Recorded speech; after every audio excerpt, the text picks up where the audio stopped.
Hey guys, this is Green Warrior 291 and I'm here today to make a video on one of the first games of this crazy, convoluted, yet fun series, Kingdom Hearts. This video was mostly planned in 2022, but I guess it doesn't hurt that it's in 2023 now. I want to go back at the previous Kingdom Hearts games and review each one, how they hold up nowadays, and also whether they were good or not, with Kingdom Hearts 1 being the logical startup to this. Now then, let's get started.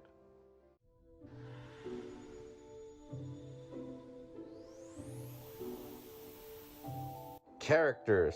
When it comes down to characters in Kingdom Hearts, there is a lot, such as the Disney characters that follow you, as well as the 7 Princesses of Heart, Final Fantasy characters that are involved, and obviously the original characters that are made from this game. So for the purposes of this review, we'll probably only focus on the main course of characters. That way this doesn't turn into just characters of Kingdom Hearts.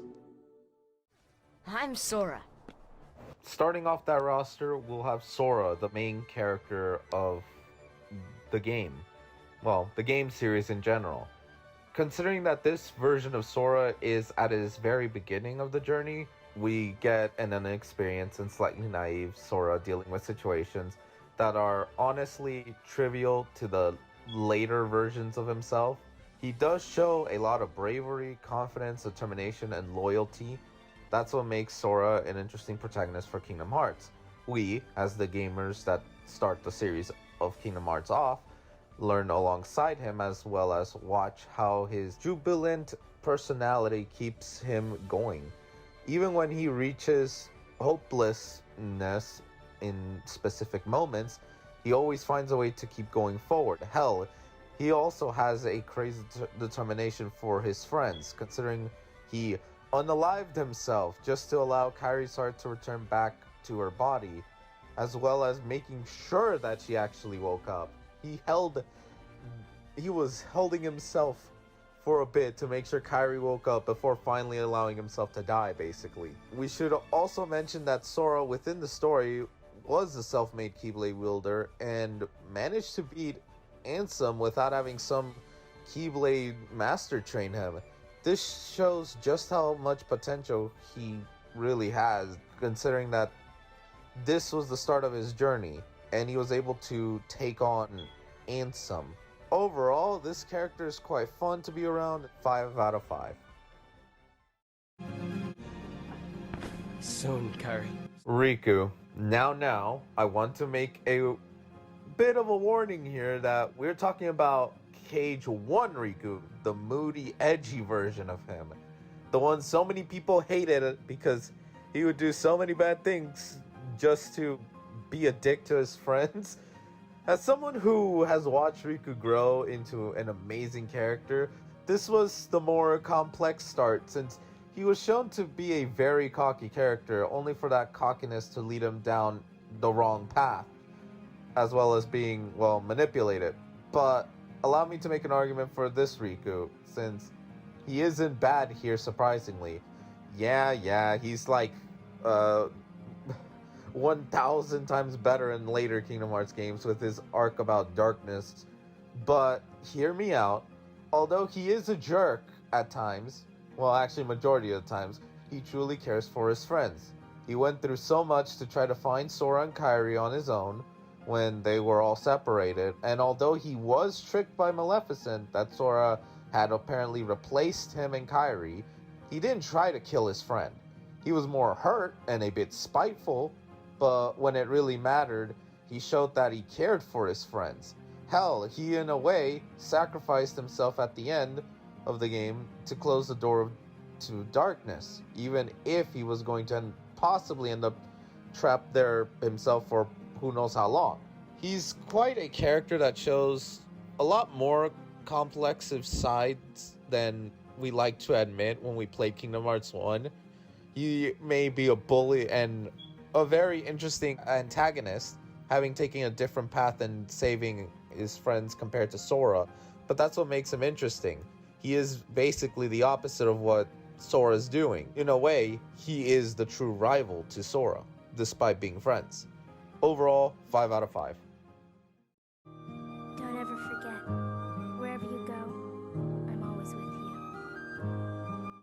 the female of the trio and Princess of Light, Kairi. Although there isn't much to talk about Kairi aside from being the damsel in distress, she was actually more of a motivator than a character at times.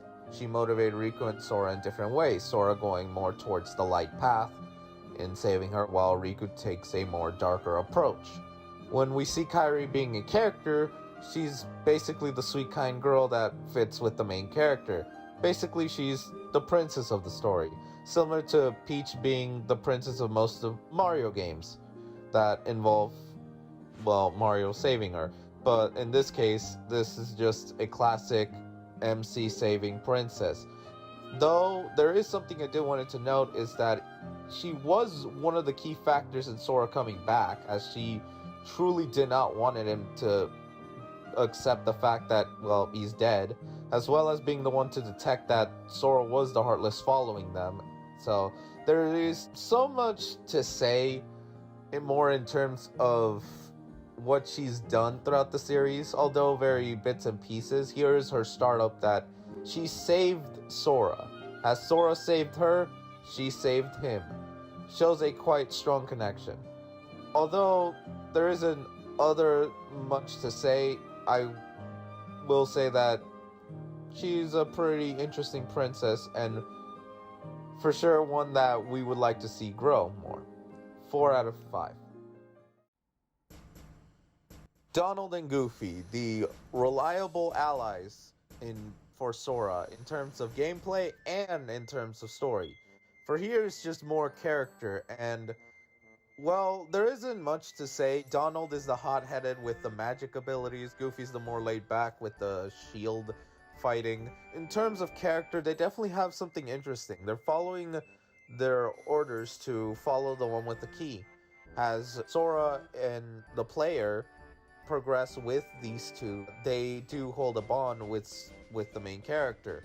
Considering that Hollow Bastion put all of their relationships strained whenever Sora lost the key to Riku, and they need to follow the key. Goofy being the first one to kind of be like, you know what, I'm gonna stay with Sora because he cares so much for Sora and doesn't wish something bad happened to him.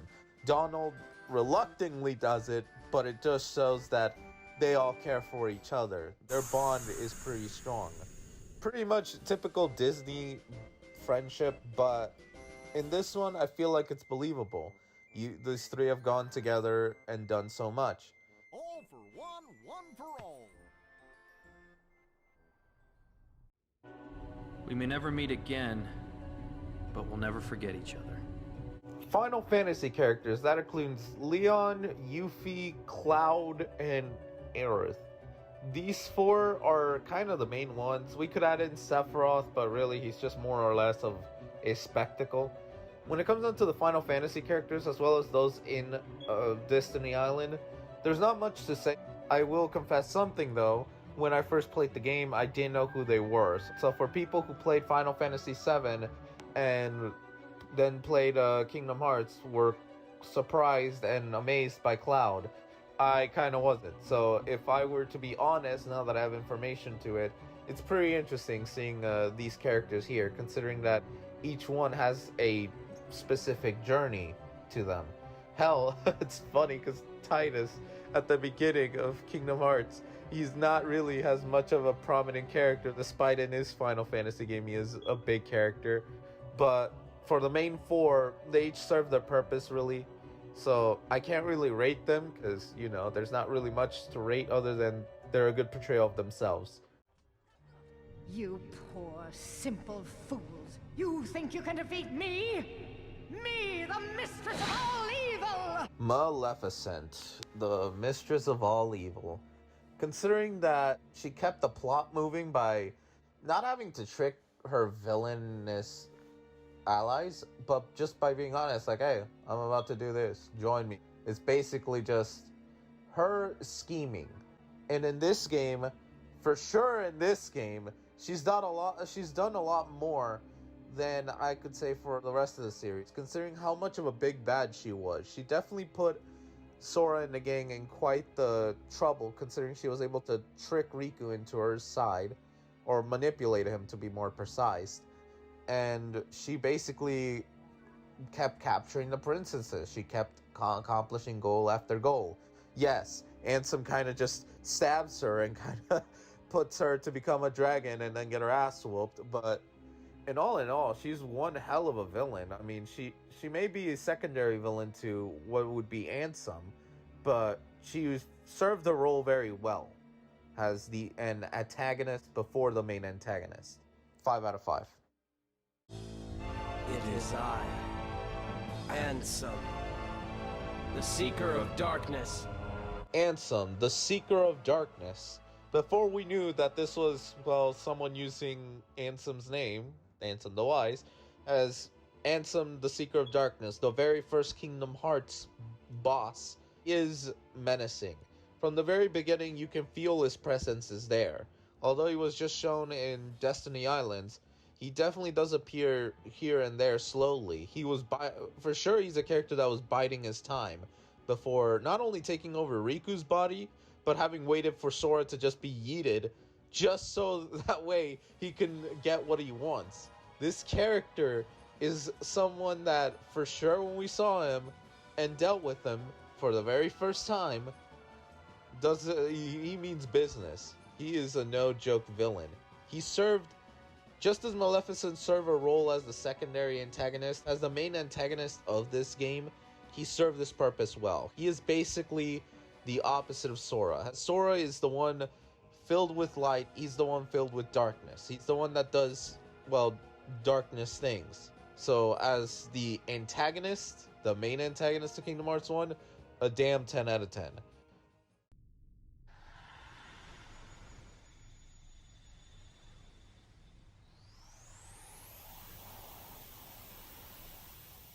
The worlds of Kingdom Hearts have always been interesting. Yes, as much as I hate the Frozen world, I love its aesthetics, its build. And Kingdom Hearts 1 is to thank for this. Because Kingdom Hearts 1's worlds are extremely big. They feel like you're in this environment. Wonderland. How weird and mazy it can be. And how kind of the interacting with the world as well affects things. Peter Pan's world, it's mainly the ship, but they kept the aesthetic of the ship in a way that just feels like you're in a pirate ship. You have Hercules' world. Although the smallest one out of the group, it definitely feels like this is an important place. Overall, really, I think Kingdom Hearts 1's worlds specifically are pretty damn cool. They definitely give the aesthetic of the world. It's very big, so meaning a lot of traveling, but it is still amazes me just how much they put to detail back then in 2002.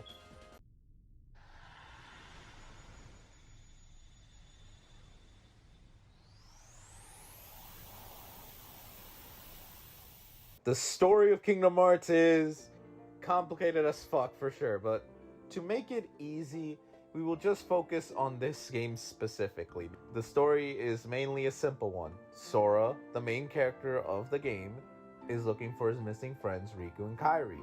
Donald and Goofy are looking for their missing king, while also looking for the key that'll help them in saving the worlds from darkness. This happens to cause both missions to intertwine, with Sora meeting up with Donald and Goofy in such a interesting scenario. Unlike with Kingdom Hearts 3, the world seemed to be important for Sora's development, such as in Traverse Town, a world he visits from time to time, while also being the first real world he had interacted with after his homeland was destroyed. Olympus Coliseum, where he learns how to be a hero. Tarzan's world, where he starts to get along with Donald to a degree. Aladdin's world, where he kind of fucks up and ends up telling Aladdin about the other worlds. Neverland, with him dealing with the fact that Riku is on the Heartless side. Hollow Bastion, where a number of other crazy things happen there for his development, and so on and so forth. The story is basically, if we put it to its most basic fundamentals, it's a basic good versus evil plot. No time travel shenanigans, no previous stories that are required to understand this one. etc. It's for sure a 5 out of 5 story. Yeah, it has a few issues along the way, though there are usually a ton more good things to talk about rather than bad things in the story department.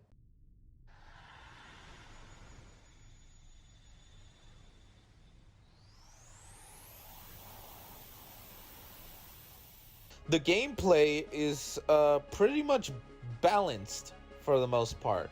For sure, it doesn't have crazy abilities like the drive forms or the form changes, Kingdom Hearts 2 and 3 respectively. It doesn't have crazy things going on, shot locks and all this, but it's just basic. It's a basic game with the basic fundamentals. Hit X, or I guess if you have Xbox now, you can hit A and basically attack. The magic system, for some reason, I actually prefer this magic system. It definitely feels like you use Cure and you still have enough to balance it out. It's not like you use Cure once and then the whole bar is gone.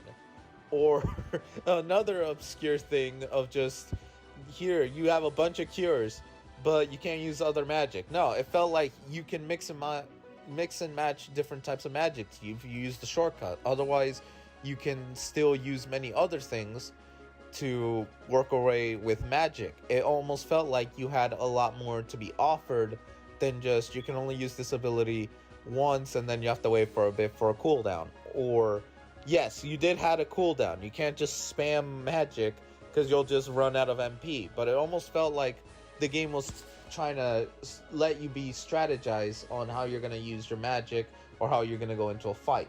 The gameplay itself is not shabby. It definitely, mechanic-wise, gets better as it goes, at least when it comes down to the main hit the enemy with one button.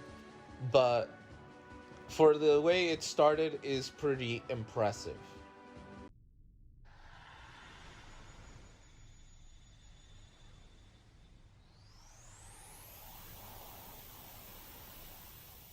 The final stage.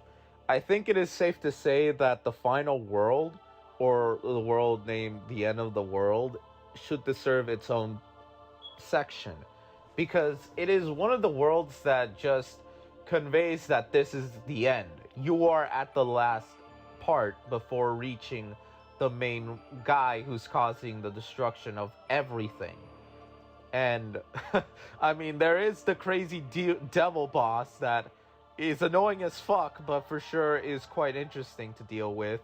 There is the factor that you get in finding the door. The same door that at the beginning you were going through whenever Sora was in the Station of Awakening.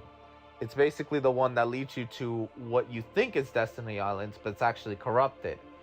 And the whole final fight with Ansem is pretty interesting.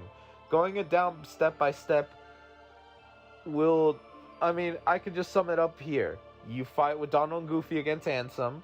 Donald and Goofy get separated in the rematch against Ansem. You fight Darkseid, which is pretty cool because considering your first fight, Sora was overwhelmed. Second fight, you could say he won, but Darkseid was also thrown out of the loop. But for this third fight, it just shows that, yeah, Sora is finally strong.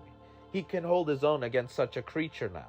So it's cool to see that come into play. And then the giant-ass thing that Ansem makes as his final staging grounds just shows you how big of a threat this guy is. The final stages of the game is just that big. And I gotta give it a 5 out of 5.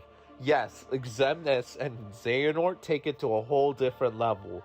But considering that this was the first game, it definitely impresses, even to this day.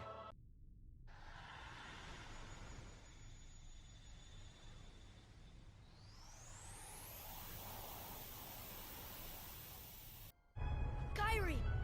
Remember what you said before? I'm always with you too. I'll come back to you.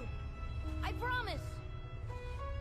I know you will. When it comes to the ending of Kingdom Hearts 1, it definitely felt bittersweet. Because the thing with Sora is that he accomplished his goal.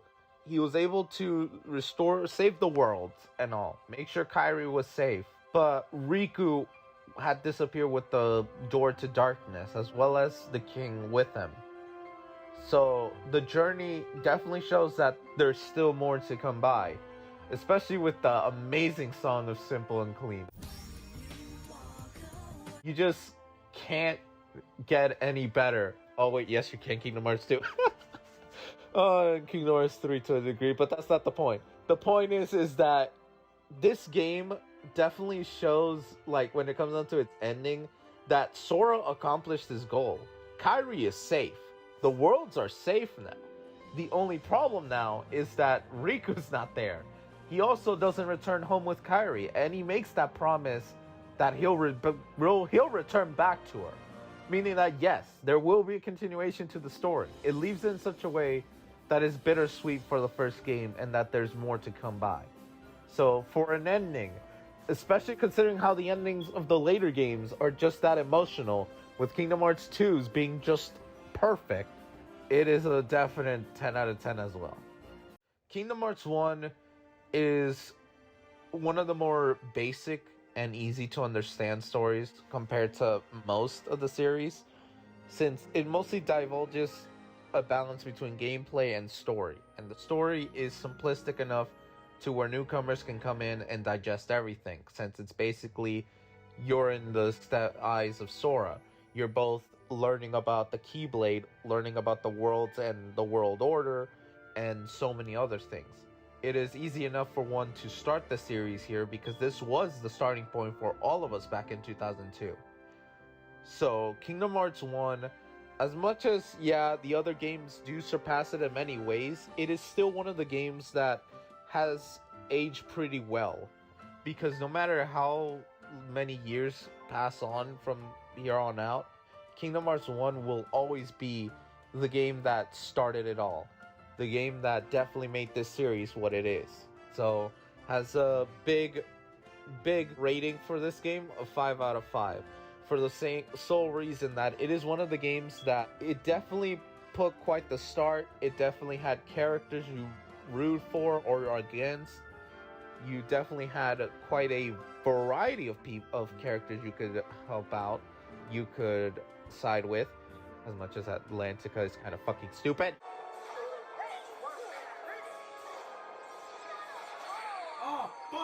Anyway, there are some problems with the game. I will not say it is a perfect game, but it is for sure one hell of a starting point. This is Green Warrior 291 signing out. I hope you enjoyed this review of this game. I will see you all next time.